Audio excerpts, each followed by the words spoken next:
안녕하세요. 오늘 제 이야기를 들려드리게 되어 떨리는 마음입니다. 저는 올해 68살의 평범한 남자입니다. 아니, 평범하다고 생각했던 남자였습니다. 제 이야기를 시작하기 전에 먼저 말씀드리고 싶은 것은 저는 지금까지 성실하게 살아왔다고 자부했던 사람이라는 점입니다. 35년을 한 회사에서 근무했고 아내와는 40년을 함께 했습니다. 슬하에 2딸을 두었고 손자 손녀까지 5이나 됩니다. 퇴직 후에는 작은 아파트에서 아내와 단둘이 조용히 살고 있었습니다. 아침에 일어나면 근처 공원을 산책하고 오후에는 경로당에 나가 친구들과 바둑을 두거나 화투를 치며 시간을 보냈습니다. 저녁에는 아내가 차려준 밥을 먹고 텔레비전을 보다가 잠자리에 드는 그런 일상이었습니다. 그런데 석 달 전 제 인생이 완전히 뒤바뀌는 일이 일어났습니다. 그날은 평범한 목요일 오후였습니다. 경로당에서 친구들과 화투를 치고 있었는데 제 휴대전화로 낯선 번호에서 전화가 왔습니다. 요즘 보이스피싱이 워낙 많아서 처음에는 받지 않으려고 했습니다. 하지만 친구가 농담조로 말했습니다.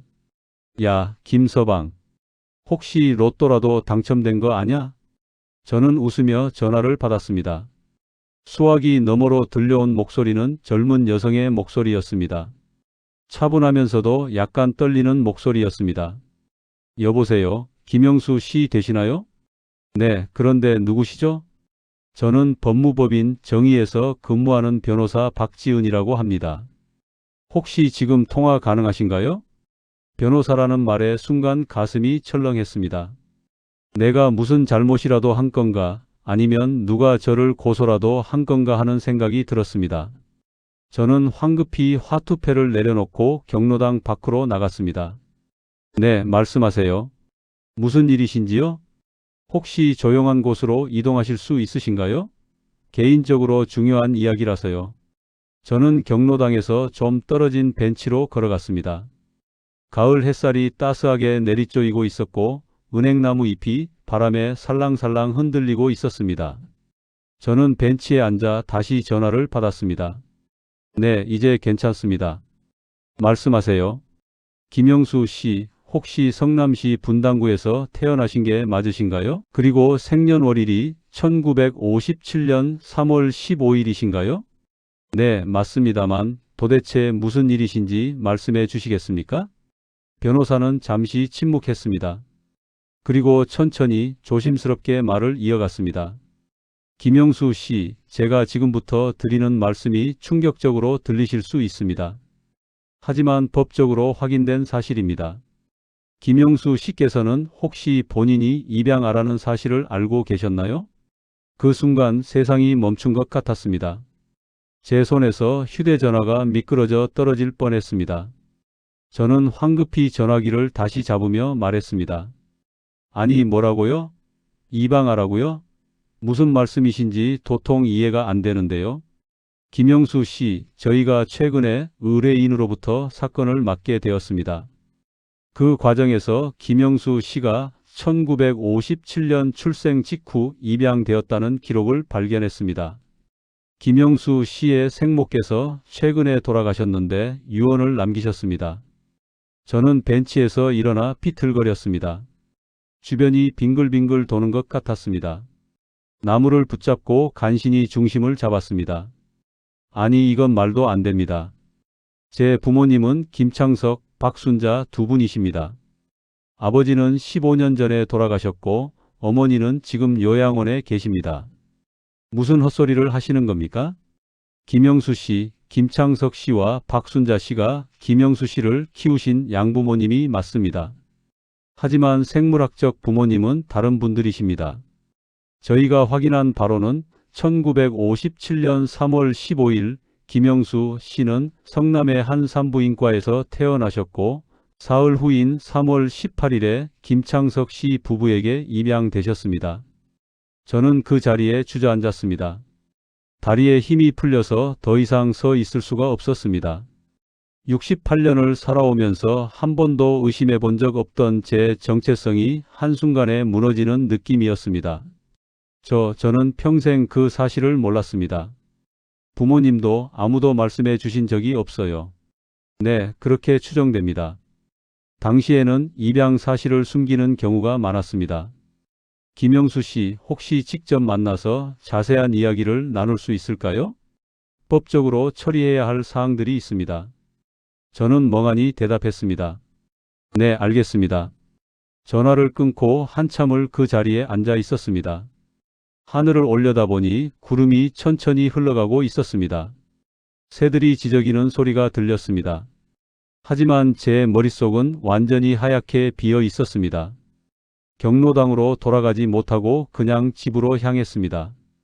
걸어가는 내내 과거의 기억들이 파노라마처럼 스쳐 지나갔습니다. 어릴 적 제가 부모님과 함께 찍은 사진들, 어머니가 제 손을 잡고 학교에 데려다 주시던 모습, 아버지와 함께 자전거를 타던 기억들. 그 모든 것들이 거짓이었단 말인가? 아니, 거짓은 아니지만 내가 알던 것과는 다른 진실이 있었다는 말인가? 집에 도착했을 때 아내가 부엌에서 저녁 준비를 하고 있었습니다. 아내는 내 얼굴을 보더니 깜짝 놀라며 물었습니다. 여보, 무슨 일 있어요? 얼굴이 왜 그래요? 저는 소파에 주저앉으며 말했습니다. 여보, 앉아요. 이상한 전화를 받았어요. 아내는 앞치마를 벗고 제 옆에 앉았습니다. 저는 떨리는 목소리로 변호사와 나눈 대화를 전했습니다. 아내는 처음에는 믿을 수 없다는 표정이었다가 점차 심각한 표정으로 변했습니다. 여보, 그게 정말일까요? 시어머님이나 시아버님이 그런 말씀 한 번도 안 하셨잖아요. 나도 몰라요. 하지만 변호사가 거짓말할 이유가 있을까요? 게다가 생모가 유언을 남겼다는데 그럼 어떻게 할 거예요? 일단 변호사를 만나봐야겠어요. 정확히 무슨 일인지 알아야 할 것 같아요. 그날 밤 저는 잠을 이룰 수 없었습니다. 천장을 바라보며 계속 생각했습니다. 만약 정말로 내가 입양하라면 제 진짜 부모님은 누구일까? 왜 저를 입양 보냈을까? 그리고 제가 알고 자란 부모님은 왜 그 사실을 숨기셨을까? 다음 날 아침 저는 요양원에 계신 어머니를 찾아갔습니다. 어머니는 치매를 앓고 계셔서 저를 알아보지 못할 때가 많았습니다. 하지만 그날은 운 좋게도 정신이 맑으신 날이었습니다. 어머니는 제 손을 꼭 잡으며 웃으셨습니다. 영수야, 왔구나. 오랜만이네. 어머니, 제가 며칠 전에도 왔었잖아요. 그랬니? 어머니가 요새 기억이 가물가물해서. 저는 어머니의 손을 잡고 한참을 망설였습니다. 어떻게 말을 꺼내야 할지 알 수 없었습니다. 결국 저는 조심스럽게 물었습니다. 어머니, 제가 여쭤볼 게 있는데요. 혹시 제가 어렸을 때 특별한 일이 있었나요? 특별한 일? 무슨 일? 그러니까 제가 태어났을 때 말이에요. 어머니는 잠시 멍하니 저를 바라보셨습니다. 그러다 갑자기 눈물이 그렁그렁 맺히기 시작했습니다. 저는 깜짝 놀라며 어머니를 붙들었습니다. 어머니, 왜 그러세요? 제가 무슨 잘못했나요? 어머니는 떨리는 목소리로 말씀하셨습니다. 영수야, 미안하다. 어머니가, 아버지가, 우리가 너한테 미안해. 어머니, 무슨 말씀이세요? 우리가 말했어야 했는데, 내가 어렸을 때부터 말해줬어야 했는데, 하지만 너를 잃을까봐 무서웠어. 내가 우리를 원망할까봐 두려웠단다. 그 순간 저는 모든 게 사실이라는 것을 깨달았습니다. 변호사의 말이 진짜였던 것입니다. 저는 정말로 입양된 아이였습니다. 어머니, 진정하세요. 괜찮아요. 저는 어머니를 원망하지 않아요. 하지만 속으로는 복잡한 감정들이 소용돌이쳤습니다. 배신감, 혼란, 상실감, 그리고 동시에 이해하려는 마음도 있었습니다. 어머니는 계속 우시며 말씀하셨습니다. 우리는 아이를 가질 수 없었어. 결혼하고 10년이 넘도록 아이가 생기지 않았지. 그래서 입양을 결심했단다. 내가 우리에게 왔을 때 너무 작고 예뻤어. 우리는 너를 진짜 우리 아들처럼 키우고 싶었어. 그럼 제 친부모님은 누구세요? 왜 저를 보내셨어요? 그건 잘 모르겠구나. 산부인과에서 중개를 했거든. 미혼모였다는 말만 들었어. 젊은 여자였대. 아이를 키울 형편이 안 됐다고 했지. 저는 요양원을 나와 공원 벤치에 앉았습니다. 머릿속이 너무 복잡했습니다. 68년을 살아오면서 내가 알던 나는 누구였을까? 김영수라는 이름도 양부모님이 지어주신 이름이었을까? 내 원래 이름은 뭐였을까? 이틀 후 저는 서울 강남에 있는 법무법인을 찾아갔습니다. 고층 빌딩 20층에 위치한 사무실은 깔끔하고 현대적이었습니다. 접수처에 젊은 직원이 안내를 해주었고 저는 박지은 변호사의 방으로 들어갔습니다. 박 변호사는 30대 중반쯤 되어 보이는 여성이었습니다. 단정한 정장 차림에 안경을 쓰고 있었고 진지하면서도 따뜻한 인상이었습니다. 그녀는 일어나서 제게 악수를 청했습니다. 안녕하세요, 김영수 씨. 먼 길 오시느라 수고하셨습니다. 앉으세요. 저는 떨리는 마음으로 의자에 앉았습니다. 박 변호사는 책상 위에 놓인 서류 몇 장을 집어들었습니다. 김영수 씨, 전화로 간단히 말씀드렸지만 자세한 이야기를 해드리겠습니다. 김영수 씨의 생모이신 이순희 씨께서 지난달 췌장암으로 돌아가셨습니다. 이순희요? 네. 이순희 씨는 1937년생으로 올해 88세의 나이로 세상을 떠나셨습니다. 돌아가시기 전에 저희 법무법인에 유언 집행을 의뢰하셨습니다. 박 변호사는 서류를 한 장 제게 건넸습니다. 거기에는 낡은 흑백 사진이 복사되어 있었습니다. 젊은 여성이 아기를 안고 있는 사진이었습니다. 여성의 얼굴은 슬픔으로 가득했고 아기는 평화롭게 잠들어 있었습니다. 이 사진 속 아기가 김영수 씨입니다. 그리고 이분이 이순희 씨입니다. 저는 사진을 물끄러미 바라봤습니다. 그 여성이 내 어머니라니. 제 생물학적 어머니. 그런데 이제는 영원히 만날 수 없는 사람. 이순희 씨는 평생 혼자 사셨습니다. 결혼도 하지 않으셨고 다른 자녀도 없으셨습니다. 서울에서 작은 식당을 운영하시며 살아오셨죠. 몇 년 전에 식당을 정리하시고 원룸에서 홀로 지내시다가 병원에서 돌아가셨습니다. 왜 저를 찾지 않으셨나요? 60년이 넘는 시간 동안 한 번도. 박 변호사는 또 다른 서류를 꺼냈습니다. 이순희 씨께서 남기신 편지가 있습니다. 김영수 씨께 전해달라고 하셨어요. 제 손으로 봉투를 건네받았습니다. 누렇게 바랜 봉투였습니다. 떨리는 손으로 봉투를 열었습니다. 안에는 편지지 여러 장이 들어 있었습니다. 글씨는 삐뚤삐뚤했지만 정성스럽게 쓴 흔적이 역력했습니다. 저는 천천히 편지를 읽기 시작했습니다. 영수야, 아니 내 이름이 영수인지도 모르겠구나. 내가 입양된 후에 무슨 이름을 받았는지 나는 모른단다. 하지만 어머니는 내가 세상에 태어났을 때 영수라는 이름을 지어줬단다. 영원할 영자에 뛰어날 수. 내가 영원히 뛰어난 사람이 되기를 바라는 마음에서 지은 이름이었지. 저는 눈물이 핑 돌았습니다. 계속 읽어 내려갔습니다. 너는 1957년 3월 12일 차가운 새벽에 태어났단다. 나는 그때 20살이었어. 너무 어렸지. 너의 아버지는 내가 일하던 공장의 기술자였어. 그는 나보다 5살이 많았고 나한테 잘해줬지. 우리는 사랑했어. 진심으로. 하지만 그의 부모님은 우리 결혼을 반대했단다. 나는 가난한 시골 출신이었고 학교도 제대로 다니지 못했거든.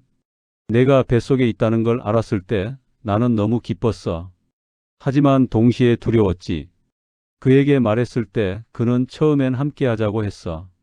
하지만 그의 부모님이 알게 됐고 결국 그는 부모님의 강요로 다른 여자와 결혼했단다.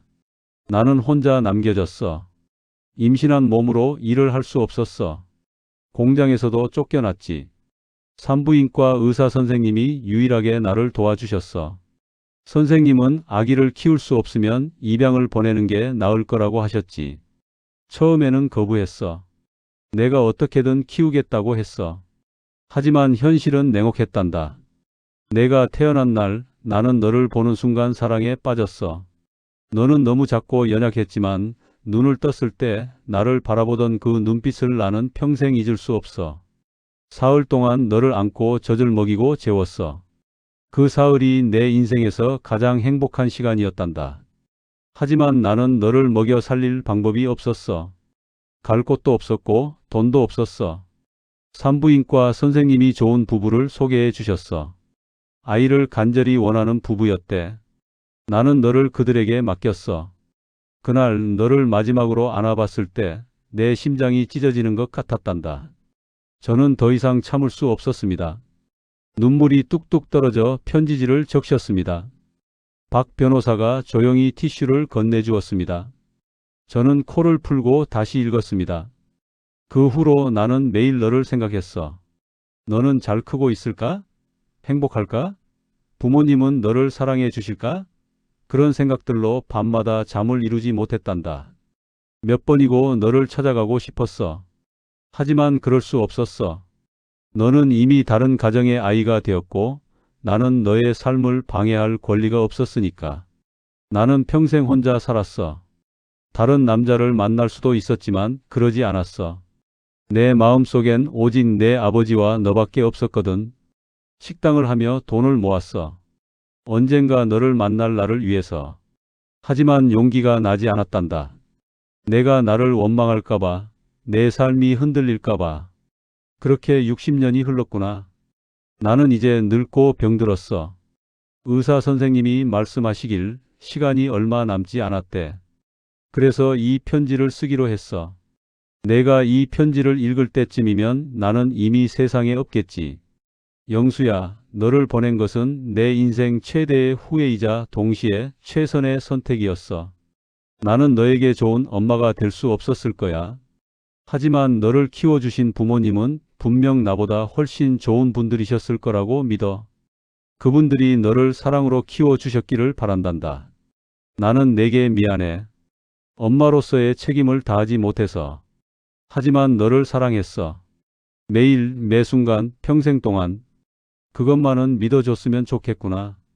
너는 원하지 않았던 아이가 아니었어. 사랑받지 못한 아이가 아니었어.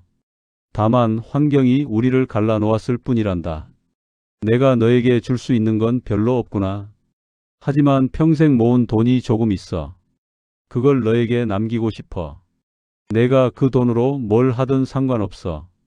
손주들에게 용돈을 주든 여행을 가든 아니면 기부를 하든 너가 하고 싶은 대로 했으면 하는구나. 마지막으로 너에게 부탁이 하나 있단다. 나를 원망하지 말아줘. 나는 최선을 다했어. 비록 부족했지만 그게 내가 할 수 있는 전부였어. 그리고 행복하게 살아줘. 그게 내 마지막 소원이란다. 사랑한다, 내 아들아.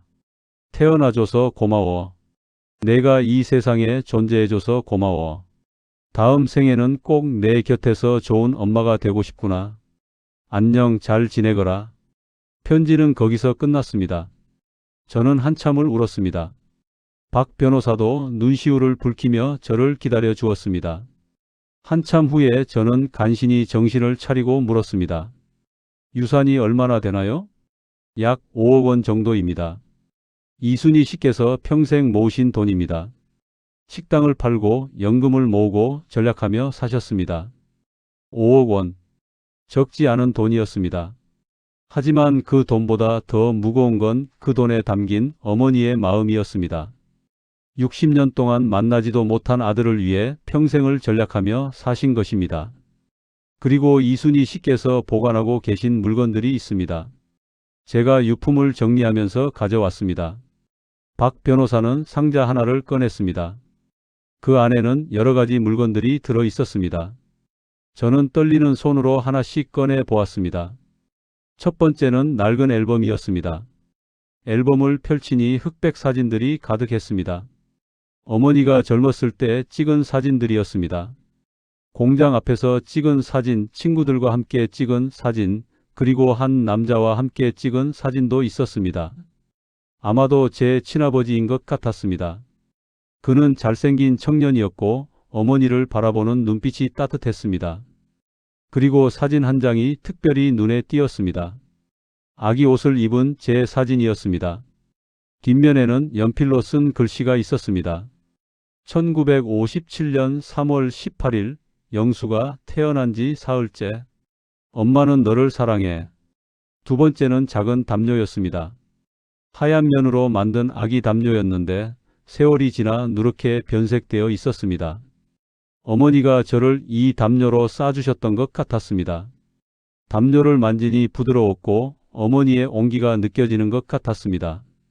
세 번째는 일기장 여러 권이었습니다. 저는 조심스럽게 하나를 펼쳐 보았습니다. 1957년부터 시작된 일기였습니다. 오늘 영수를 보냈다. 마음이 너무 아프다. 하지만 이게 최선이라고 스스로를 달랜다. 영수야, 행복하게 자라렴. 영수는 지금 몇 살이 되었을까? 벌써 돌이 지났다. 걸음마를 배우고 있을까? 첫 단어는 뭐였을까? 엄마라고 불러봤을까? 영수가 초등학교에 입학했을 나이다. 학교는 재미있을까? 친구는 많이 사귀었을까? 공부는 잘할까? 매일 궁금하다. 영수가 20살이 되었다. 군대에 갔을까? 여자친구는 있을까? 나처럼 사랑에 빠져봤을까? 영수가 결혼했을 나이다. 행복한 가정을 꾸렸기를 바란다. 나는 결혼하지 않았다. 영수 아빠 말고는 사랑할 수 없었다. 일기는 60년 넘게 이어졌습니다. 어머니는 평생 저를 생각하며 사셨던 것입니다. 제가 몰랐던 모든 순간들을 어머니는 상상하며 적으셨습니다. 마지막 일기는 몇 달 전에 쓰인 것이었습니다. 글씨가 많이 흐트러져 있었습니다. 이제 시간이 얼마 남지 않았다. 의사 선생님 말로는 길어야 몇 달이라고 한다. 나는 준비가 되었다. 다만 영수를 한 번도 보지 못하고 가는 게 너무 아쉽다. 영수는 잘 살고 있을까? 건강할까? 행복할까? 그것만 알 수 있다면 편히 눈을 감을 수 있을 텐데. 저는 일기장을 덮고 한참을 앉아 있었습니다. 가슴이 먹먹했습니다. 제가 몰랐던 사이에 누군가는 저를 이렇게 깊이 사랑하고 있었던 것입니다. 박 변호사가 조용히 말했습니다. 김영수 씨, 이순희 씨께서 돌아가시기 전에 하신 말씀이 있습니다. 영수에게 미안하다고, 사랑한다고, 행복하게 살라고 전해달라고 하셨습니다. 저는 고개를 끄덕였습니다. 말이 나오지 않았습니다. 박 변호사는 계속 말했습니다. 그리고 이순희 씨의 장례는 이미 치렀습니다. 유언에 따라 화장을 했고 유골은 서울 추모공원에 안치되어 있습니다. 원하신다면 언제든 찾아가실 수 있습니다. 네, 알겠습니다. 꼭 찾아뵙겠습니다. 법무법인을 나와 길을 걷는데 세상이 다르게 보였습니다. 같은 거리, 같은 사람들, 같은 하늘이었지만 모든 게 새롭게 느껴졌습니다. 저는 68년을 살았지만 오늘 새로운 인생이 시작된 것 같았습니다. 집으로 돌아가는 길에 한강 다리를 건넜습니다. 저는 차를 세우고 다리 위에서 한참을 서 있었습니다. 강물이 유유히 흐르고 있었고 석양이 물 위에 반짝이고 있었습니다. 저는 생각했습니다. 어머니도 이 강을 보셨을까? 나를 생각하며 이 다리를 건너셨을까? 집에 도착했을 때 아내가 현관에서 저를 기다리고 있었습니다. 아내는 내 얼굴을 보더니 아무 말 없이 안아주었습니다. 저는 아내 품에 안겨 한참을 울었습니다. 68년을 살면서 이렇게 많이 운 적이 없었습니다. 그날 밤 저는 아내와 오랜 시간 이야기를 나눴습니다. 앞으로 어떻게 해야 할지, 이 사실을 아이들에게 말해야 할지, 생모의 묘를 찾아가야 할지 여러 가지를 의논했습니다. 여보, 저는 혼란스러워요. 68년을 김영수로 살았는데 이제 제가 누군지 모르겠어요.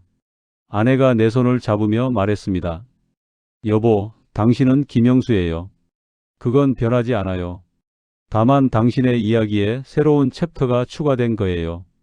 당신을 키워주신 부모님도 진짜 부모님이고 당신을 낳아주신 어머니도 진짜 어머니예요. 둘 다 당신을 사랑했어요. 아내의 말이 저를 위로해 주었습니다. 맞았습니다. 저는 김영수였습니다. 두 어머니의 사랑을 받은 아들이었습니다. 다음 날 저는 요양원에 어머니를 다시 찾아갔습니다. 이번에는 생모의 사진과 편지를 가져갔습니다. 어머니는 그날도 정신이 맑으셨습니다. 저는 어머니 옆에 앉아 조심스럽게 말씀드렸습니다. 어머니, 어제 변호사를 만나고 왔어요. 제 생모에 대해서 알게 됐어요. 어머니는 불안한 표정으로 제 손을 꽉 잡으셨습니다. 영수야, 너 우리를 미워하니? 아니에요, 어머니. 저는 어머니를 사랑해요. 그건 변하지 않아요. 정말이니? 네, 정말이에요. 어머니는 저를 키워주셨어요. 제가 아플 때 밤새 간호해 주셨고, 제가 학교 다닐 때 도시락을 싸주셨고, 제가 결혼할 때 축복해 주셨어요. 어머니는 제 엄마예요. 어머니는 눈물을 흘리셨습니다. 고맙다, 영수야.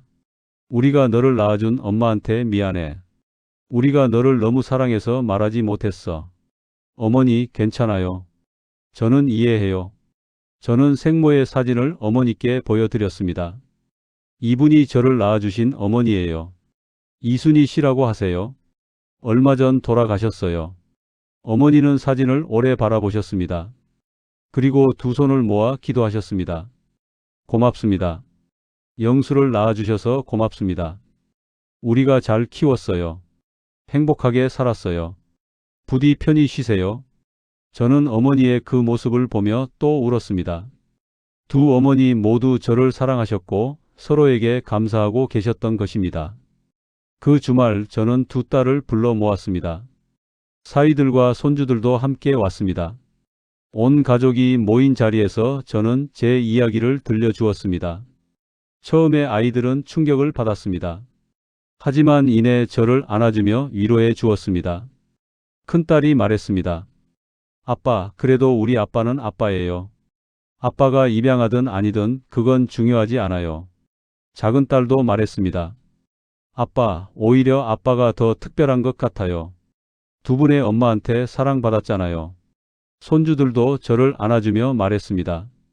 할아버지 사랑해요. 그 순간 저는 깨달았습니다. 가족은 피로만 이어지는 게 아니라는 것을, 사랑으로 이어진다는 것을. 저를 키워주신 부모님도, 저를 낳아주신 어머니도, 제 아내도, 제 아이들도 모두 사랑으로 연결되어 있다는 것을. 이틀 후 저는 서울 추모공원을 찾아갔습니다. 아내가 함께 가주었습니다. 우리는 꽃을 사서 어머니의 안치소로 향했습니다. 작은 방에 어머니의 유골함이 놓여 있었습니다. 유골함 옆에는 어머니의 사진이 있었습니다. 젊었을 때의 사진이었습니다. 웃고 있는 모습이었습니다.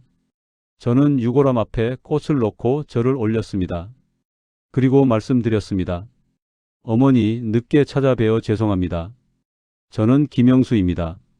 어머니의 아들입니다. 어머니의 편지 잘 받았어요. 일기도 읽었어요. 어머니가 저를 얼마나 사랑하셨는지 알겠어요. 눈물이 흘러내렸습니다. 아내가 제 어깨에 손을 얹어주었습니다. 어머니, 저는 행복하게 살았어요. 저를 키워주신 부모님이 저를 정말 사랑해 주셨어요. 좋은 교육도 받았고 좋은 직장도 다녔어요. 좋은 아내를 만났고 예쁜 딸 둘을 낳았어요. 손주들도 5이나 있어요. 모두 건강하고 행복해요. 어머니가 걱정하셨던 것처럼 저는 원하지 않는 아이가 아니었어요. 사랑받지 못한 아이가 아니었어요. 오히려 더 많은 사랑을 받았어요. 어머니의 사랑, 양부모님의 사랑 모두 받았어요. 어머니 원망하지 않아요. 어머니는 최선을 다하셨어요. 저를 낳아주셔서 감사해요. 저에게 생명을 주셔서 감사해요. 어머니가 아니었다면 저는 이 세상에 존재하지 않았겠죠. 제 아내도, 제 아이들도, 제 손주들도 없었을 거예요. 어머니, 이제 편히 쉬세요. 저는 잘 살겠습니다. 어머니가 바라시던 대로 행복하게 살아갈게요. 그리고 어머니를 기억하겠어요. 평생 저를 사랑해 주신 어머니를 절대 잊지 않겠어요. 저는 한참을 그 자리에서 울었습니다. 68년 만에 처음으로 생모를 만난 것이었습니다. 비록 돌아가신 후였지만 늦게라도 인사를 드릴 수 있어서 다행이었습니다. 추모공원을 나오는 길에 아내가 말했습니다. 여보, 이순희 어머니께 제사를 지내는 게 어때요? 기일에 맞춰서요. 그래도 될까요? 저를 키워주신 어머니께 미안한 건 아닐까요? 아니에요. 두 분 다 당신의 어머니예요. 두 분 다 기억하고 모시면 돼요. 저는 아내의 손을 꽉 잡았습니다. 고마워요, 여보. 당신이 있어서 제가 이겨낼 수 있어요. 그 후로 몇 주가 지났습니다. 저는 생모가 남겨주신 유산을 어떻게 쓸지 고민했습니다. 5억 원이라는 돈은 결코 적지 않았습니다. 하지만 그 돈을 제가 쓰기에는 마음이 무거웠습니다. 고민 끝에 저는 결정을 내렸습니다. 그 돈으로 미혼모를 돕는 재단에 기부하기로 했습니다. 생모처럼 어려운 상황에서 아이를 키우는 젊은 엄마들을 돕고 싶었습니다.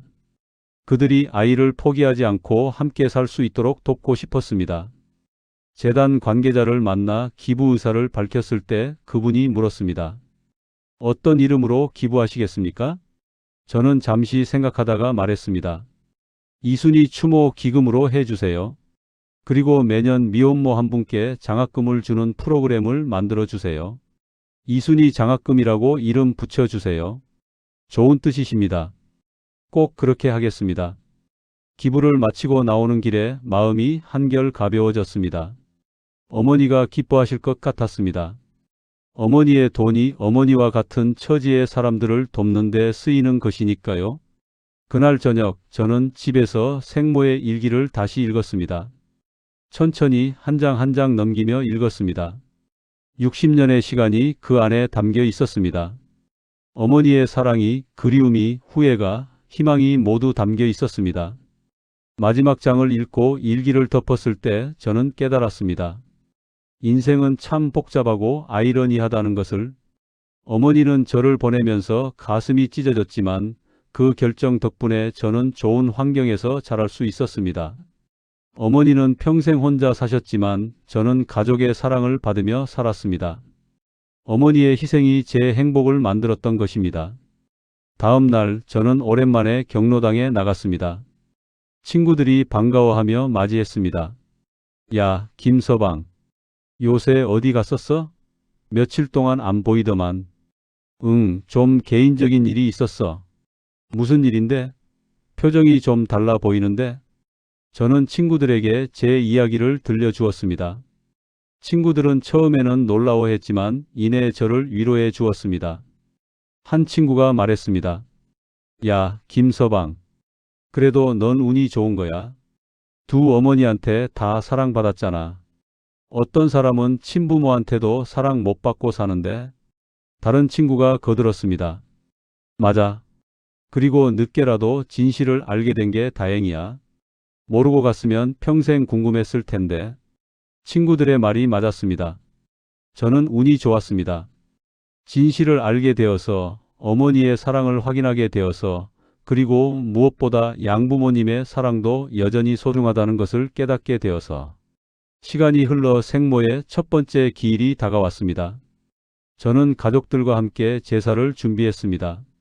아내가 음식을 장만했고 딸들이 도왔습니다. 손주들도 꽃을 접어서 장식했습니다. 제사상을 차리고 절을 올렸습니다. 온 가족이 함께 절을 했습니다. 생모의 사진을 상 위에 모셨습니다. 젊고 아름다운 모습의 어머니였습니다. 제사를 지내고 나서 가족들과 둘러앉아 밥을 먹었습니다. 큰딸이 물었습니다. 아빠, 지금 기분이 어때요? 저는 잠시 생각하다가 대답했습니다. 평온해. 처음엔 혼란스러웠는데 이제는 받아들이게 됐어. 내가 누구인지 알게 됐고 두 어머니를 다 사랑할 수 있다는 걸 알게 됐어. 작은 딸이 말했습니다. 아빠, 저희도 자랑스러워요. 아빠가 이 상황을 잘 이겨내신 것 같아요. 손주 중 하나가 말했습니다. 할아버지는 두 명의 할머니가 있는 거예요? 저는 웃으며 손주의 머리를 쓰다듬었습니다. 그렇지.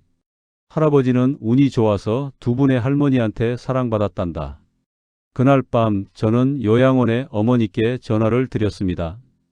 요양원 직원이 전화를 받아 어머니께 연결해 주었습니다. 어머니, 저예요. 영수예요. 영수야, 그래. 잘 지내니? 네, 잘 지내요. 어머니, 오늘 이순희 어머니 제사 지냈어요. 전화 너머로 침묵이 흘렀습니다. 그러다 어머니가 조용히 말씀하셨습니다. 그래, 잘했다. 그분도 내 어머니시니까. 잘 모셔라. 어머니 사랑해요. 나도 사랑한다, 영수야. 전화를 끊고 저는 창밖을 바라봤습니다. 달이 밝게 빛나고 있었습니다. 별들도 반짝이고 있었습니다. 어디선가 어머니도 이 달을 보고 계실까요? 생모도 양어머니도 두 분 다 저를 지켜보고 계실까요? 그로부터 몇 달이 더 지났습니다. 저는 이제 제 정체성에 대해 평화를 찾았습니다.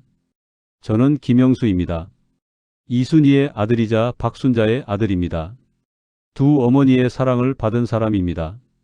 요즘 저는 생모의 일기를 바탕으로 글을 쓰고 있습니다. 어머니의 이야기를 책으로 남기고 싶습니다. 미혼모들의 이야기를, 입양의 의미를, 모성애의 위대함을 세상에 알리고 싶습니다. 출판사에서 관심을 보이고 있습니다. 책이 출판되면 수익금은 전액 미혼모 지원 재단에 기부할 생각입니다. 어머니가 그렇게 바라셨을 것 같습니다.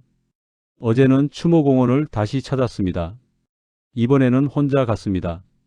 어머니와 단둘이 이야기하고 싶었습니다. 어머니, 저 잘 지내고 있어요. 처음엔 힘들었지만 이제는 괜찮아요. 어머니가 남겨주신 사랑 덕분에 이겨낼 수 있었어요. 어머니, 제가 깨달은 게 있어요. 사랑에는 여러 형태가 있다는 거요. 어머니는 저를 보내는 것으로 사랑을 표현하셨고, 양부모님은 저를 키우는 것으로 사랑을 보여주셨어요. 둘 다 진짜 사랑이었어요. 어머니, 저도 이제 할아버지가 됐어요. 손주들을 보면 어머니 생각이 나요. 어머니도 저를 안았을 때 이런 기분이셨을까 생각해요. 이렇게 작고 연약한 생명을 보내야 했던 어머니의 마음이 이제는 조금 이해가 돼요. 바람이 불어왔습니다. 나뭇잎들이 바스락거렸습니다. 어머니가 대답하시는 것 같았습니다. 집으로 돌아오는 길에 공원을 지나갔습니다. 젊은 엄마가 유모차를 밀며 아기와 함께 산책하고 있었습니다. 아기가 웃고 있었고 엄마도 행복해 보였습니다. 저는 그들을 보며 기도했습니다. 모든 엄마와 아이가 함께 행복하기를, 어떤 엄마도 제 생모처럼 아이와 헤어지는 아픔을 겪지 않기를. 오늘도 저는 일상을 살아갑니다. 아침에 일어나 공원을 산책하고 경로당에서 친구들과 시간을 보내고 저녁에는 아내와 함께 텔레비전을 봅니다. 평범한 일상입니다. 하지만 예전과는 다릅니다. 이제 저는 제가 얼마나 축복받은 사람인지 알기 때문입니다. 가끔 밤에 잠들기 전 저는 두 어머니께 감사 기도를 드립니다. 생모께는 저를 낳아주셔서, 양모께는 저를 키워주셔서 두 분 모두 제게 생명을 주셨습니다. 한 분은 육체의 생명을, 다른 한 분은 삶의 기반을 주셨습니다. 지난주에는 미혼모 지원 재단에서 연락이 왔습니다. 이순희 장학금의 첫 번째 수혜자가 정해졌다고 했습니다. 22살의 젊은 엄마였습니다. 혼자서 아이를 키우며 대학 공부를 하고 있다고 했습니다. 재단에서 그 엄마를 만날 수 있는지 물었고 저는 기꺼이 동의했습니다. 며칠 후 재단 사무실에서 그 엄마를 만났습니다. 이름은 민지라고 했습니다. 아기는 돌이 갓 지났고 예쁜 여자아이였습니다. 민지는 수줍게 인사했습니다. 안녕하세요. 장학금 덕분에 정말 큰 도움이 됐어요. 감사합니다. 아니에요. 제가 오히려 감사해요. 이 장학금은 제 어머니의 뜻이기도 하거든요. 민지에게 제 이야기를 간단히 들려주었습니다. 생모가 저를 입양 보내셨던 이야기, 평생 저를 그리워하셨던 이야기, 그리고 돌아가시면서 남긴 유산으로 이 장학금을 만들게 된 이야기를. 민지는 눈물을 글썽이며 들었습니다. 저도 아이를 보낼까 고민했어요. 혼자 키우기가 너무 힘들어서요. 하지만 포기할 수 없었어요. 이 아이는 제 생명이거든요. 잘하셨어요. 힘들겠지만 나중에 아이가 자라면 분명 고마워할 거예요. 엄마가 자기를 지켜줬다는 걸 알게 될 거예요. 아기가 제게 손을 뻗었습니다. 저는 조심스럽게 아기의 작은 손을 잡았습니다. 따뜻하고 부드러웠습니다. 생모도 예전에 이렇게 제 손을 잡으셨겠죠? 68년 전 그 짧은 사흘 동안. 민지가 말했습니다. 할아버지, 저도 나중에 이 아이가 크면 모든 걸 말해줄 거예요. 엄마가 얼마나 너를 사랑했는지, 얼마나 힘들게 지켜냈는지. 그리고 이순이 할머니의 이야기도 들려줄게요. 누군가의 희생과 사랑이 우리를 도와줬다고. 저는 고개를 끄덕였습니다. 그렇게 해주세요. 아이는 진실을 알 권리가 있어요. 그리고 사랑의 이야기는 대를 이어 전해져야 해요. 재단을 나와 걸어가는데 마음이 벅찼습니다. 생모의 사랑이 계속 이어지고 있었습니다. 저를 통해, 그리고 이제는 민지와 그 아이를 통해. 사랑은 이렇게 끝나지 않고 계속되는 것이었습니다. 집에 돌아와서 아내에게 오늘 있었던 일을 이야기했습니다. 아내는 제 손을 잡으며 말했습니다. 여보, 당신이 정말 자랑스러워요. 힘든 일을 겪었는데도 그걸 좋은 방향으로 승화시켰잖아요. 당신 덕분이에요. 당신이 옆에 있어서 내가 이겨낼 수 있었어요. 그날 저녁 온 가족이 모여 저녁 식사를 했습니다. 딸들과 사이들, 손주들까지. 식탁이 시끌벅적했습니다. 손주들이 웃고 떠들고 어른들은 이야기를 나눴습니다. 평범하지만 소중한 순간이었습니다. 식사가 끝나고 손주 중 하나가 물었습니다. 할아버지 책은 언제 나와요? 곧 나온단다. 출판사에서 내년 봄에 출판하기로 했어. 제목이 뭐예요? 저는 잠시 생각했습니다. 두 어머니의 아들, 그렇게 지을 거야. 큰딸이 말했습니다. 좋은 제목이에요, 아빠. 그게 정확한 표현인 것 같아요. 작은 딸이 덧붙였습니다. 책이 나오면 저희가 홍보 많이 할게요. 아빠 이야기를 많은 사람들이 알았으면 좋겠어요. 손주들도 말했습니다. 할아버지, 저희 학교에서 책 읽기 숙제 나오면 할아버지 책 읽을게요. 저는 웃으며 손주들을 안아주었습니다. 이 아이들이 있어서, 이 가족이 있어서 저는 행복했습니다. 며칠 후 저는 다시 요양원을 찾았습니다. 어머니께 책 이야기를 말씀드리러 갔습니다. 어머니는 그날 컨디션이 좋지 않으셨습니다. 저를 알아보시는데 시간이 좀 걸렸습니다. 하지만 제 손을 잡으시더니 웃으셨습니다. 영수야, 왔구나. 네, 어머니. 말씀드릴 게 있어서 왔어요. 무슨 일인데? 어머니, 제가 책을 쓰고 있어요. 제 이야기를, 그리고 이순이 어머니 이야기를 담은 책이에요. 어머니는 잠시 멍하니 계시다가 고개를 끄덕이셨습니다. 그래, 좋은 일이다. 그분의 이야기가 세상에 알려져야지. 어머니도 책에 나와요. 저를 사랑으로 키워주신 어머니의 이야기도 담았어요. 나는 뭐 당연한 일을 했을 뿐인데. 아니에요, 어머니. 어머니는 위대하신 분이에요. 남의 아이를 친자식처럼 키우신 거잖아요. 어머니는 제 손을 꽉 잡으셨습니다. 영수야, 너는 남의 아이가 아니야. 너는 우리 아들이야. 내가 낳지 않았어도 너는 내 아들이야. 알아요, 어머니. 저도 어머니가 제 엄마예요. 영원히요. 어머니는 눈물을 흘리셨습니다. 저도 울었습니다. 우리는 한참을 손을 잡고 있었습니다. 말이 필요 없었습니다. 서로의 마음을 알고 있었으니까요. 계절이 바뀌어 겨울이 왔습니다. 첫눈이 내리던 날 저는 혼자 산책을 나갔습니다. 하얀 눈이 조용히 내리고 있었습니다. 세상이 고요했습니다. 저는 공원 벤치에 앉아 하늘을 올려다봤습니다. 68년의 인생을 돌아봤습니다. 평범하게 시작했지만 특별한 진실을 알게 된 인생. 두 어머니의 사랑을 받은 인생. 혼란스러웠지만 결국 평화를 찾은 인생. 저는 이제 알았습니다.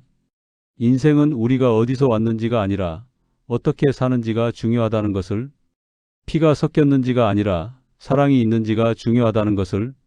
생모는 저를 떠나보냈지만 그 선택으로 저는 더 나은 삶을 살 수 있었습니다. 양부모님은 저를 받아들여 진정한 부모가 되어주셨습니다. 두 분 모두 저를 사랑하셨고 저는 그 사랑 덕분에 지금의 제가 될 수 있었습니다. 눈을 맞으며 걸어가는데 문득 깨달았습니다. 저는 원망할 것이 없다는 것을, 후회할 것도 없다는 것을, 오히려 감사할 것이 너무 많다는 것을. 집으로 돌아왔을 때 아내가 따뜻한 차를 내왔습니다. 여보, 눈 맞고 왔어요? 감기 걸리겠어요. 괜찮아요. 기분이 좋아서 좀 걸었어요. 무슨 좋은 일 있어요? 그냥 삶이 감사해서요. 당신이 있고 아이들이 있고 손주들이 있고 그리고 나를 사랑해 주신 두 어머니가 계셔서요. 아내는 제 옆에 앉아 어깨에 기댔습니다. 저도 감사해요. 당신을 만나서요. 우리는 창밖에 눈을 바라보며 차를 마셨습니다. 평화로운 순간이었습니다. 이제 제 이야기를 마무리할 때가 된 것 같습니다. 제 긴 이야기를 들어주셔서 감사합니다. 제가 이 이야기를 들려드린 이유는 혹시 저처럼 늦게 진실을 알게 되신 분들께 위로가 되었으면 해서입니다. 임양은 부끄러운 일이 아닙니다. 오히려 사랑의 또 다른 형태입니다. 생물학적 부모가 아니어도 진정한 부모가 될 수 있습니다. 피보다 중요한 것은 사랑입니다. 그리고 입양을 보낸 부모님들께도 말씀드리고 싶습니다. 그 선택이 쉽지 않았을 거라는 것을 압니다. 하지만 그것이 최선의 선택이었다면 자책하지 마세요. 아이는 분명 어딘가에서 잘 자라고 있을 겁니다. 그리고 언젠가는 이해할 겁니다. 부모님의 사랑을요. 저는 이제 70을 바라보는 나이입니다. 남은 인생이 얼마나 될지 모르겠습니다. 하지만 남은 시간 동안 저는 두 어머니의 사랑을 기억하며 살 것입니다. 그리고 그 사랑을 다른 사람들에게 나눠줄 것입니다. 제 책이 출판되면 그 이야기를 통해 더 많은 분들에게 위로와 희망을 드릴 수 있기를 바랍니다. 가족의 의미가 무엇인지, 사랑이 무엇인지 다시 한번 생각해 볼 수 있는 계기가 되었으면 합니다. 마지막으로 제 두 어머니께 감사의 말씀을 전하고 싶습니다. 이순희 어머니, 저를 낳아주셔서 감사합니다. 비록 짧은 시간이었지만 저를 사랑해 주셔서 감사합니다. 그리고 박순자 어머니, 저를 키워주셔서 감사합니다. 진정한 사랑이 무엇인지 보여주셔서 감사합니다. 두 분 모두 제 어머니이시고 두 분 모두 제 영웅이십니다. 저는 두 분의 아들인 것이 자랑스럽습니다. 이 사연을 듣는 여러분도 가족을 사랑해 주세요. 피로 이어졌든 마음으로 이어졌든 함께 한다는 것 자체가 축복입니다. 오늘 집에 돌아가시면 가족들을 꼭 안아주세요. 사랑한다고 말해주세요. 우리에게 주어진 시간은 한정되어 있으니까요. 저는 오늘도 집에 돌아가면 아내를 안아줄 것입니다. 그리고 딸들에게 전화할 것입니다. 손주들에게도 문자를 보낼 것입니다. 그리고 요양원의 어머니께 찾아뵐 것입니다. 사랑을 표현하는데 늦은 때란 없으니까요. 여러분 모두 행복하시기를 바랍니다. 그리고 사랑하는 사람들과 소중한 시간 보내시기를 바랍니다. 저는 김영수입니다. 이순희의 아들이자 박순자의 아들입니다. 두 어머니의 사랑을 받은 행복한 사람입니다. 여러분도 모두 사랑받는 소중한 존재라는 것을 잊지 마세요. 건강하세요. 그리고 사랑하세요. 구독하시면 더 좋은 이야기를 들으실 수 있으니 구독 버튼도 꼭 눌러주시기 바랍니다. 이상으로 제 이야기를 마치겠습니다. 감기 조심하시고 들어주셔서 정말 감사합니다.